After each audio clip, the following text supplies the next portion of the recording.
byose ari ubyishyura. I told you, money's not that big of a deal to me. Amafaranga ntago ari ikintu nkunda muri iki. Niyo mpamvu ibintu cyose uzajya ukenera uzajya umbwira nishyure. Still, I think it's probably time I go back to work. Manda cyaka aricyo gena nsubire mu kazi. Sleeping again. Sheri uracyakeneye kuryama ukaruhuka wijya mu kazi. Let yourself recover. Banzu ukiri bikomere bya hahise uryame nk'ukundi kwezi udakora. Buri mugabo ushaka kukwica mu mutwe akubuza gukora. Undebere. How was your work today? Wese uyu musakazi kagenze gati. Hano kambazi. You know, I drove by. Urabizwa nageza aho ukorera. Thought I'd surprise you. Nashaka gukora surprise. Lena Phillips. Lena Phillips yewe. Help me? Uri muraneka se? Yeah, non-stop. Oh yeah. I asked for you. No, naje ndakubaririza. But nobody seemed to know who you were. Ariko ko bantu nasanze ku chance nasanze nta muntu n'umwe ukuzi. Did they pull that old stunt again?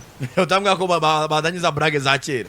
There are a bunch of comedians, a lot of them. Hariya ku chance abantu bose n'aba comedy mana. Umva bose bakunda gutera brage. Bose ni ba mitsutsu. So I got out of there before lunch. Umva nahavuye mbere ya saa sita. Yego. He seemed nice. Amugira umusazi. What's his name again? Harya mutipe mukorana nabonye ari umwana mwiza arya yitwa ndi. Her name is Vicky. Yeah, yitwa Vicky. Are you sure you got the right place? Ako seri wajeho na nkorera. Argyle Street. So hamweze kuri 12 Agri Street. Na hagiye rwose. Umuhanda wa Agri ariko umuhanda wa 12. 112. Nakubwiye 112. Okay. Amugira injiji. Agasobanuye Street. Sheri. Full dance. Mana pewa kandi biranejeje kuba rampanje surprise gusa. Bariya batipe bakunda gutera brag ne bajya bumva. Hari uwitwa Mitsusu arabeshya. No. 112. Ariko sheri wambwiye 12.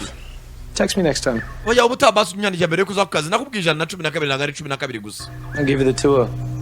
Nzagutembereza nkorera rwose kugira ngo atembere neza ntacyo bitwaye. Amugira umusazi. Yaneretse abantu ari kwishansa ifoto y'umugabo bambwira ko batamuzi.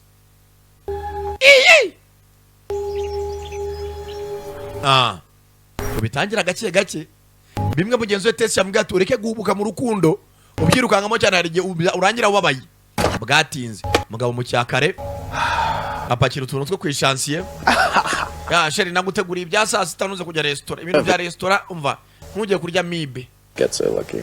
mana ndumunyamahirwe kuba n'umufite amuhura bizu urakoze sheri sawa Keys.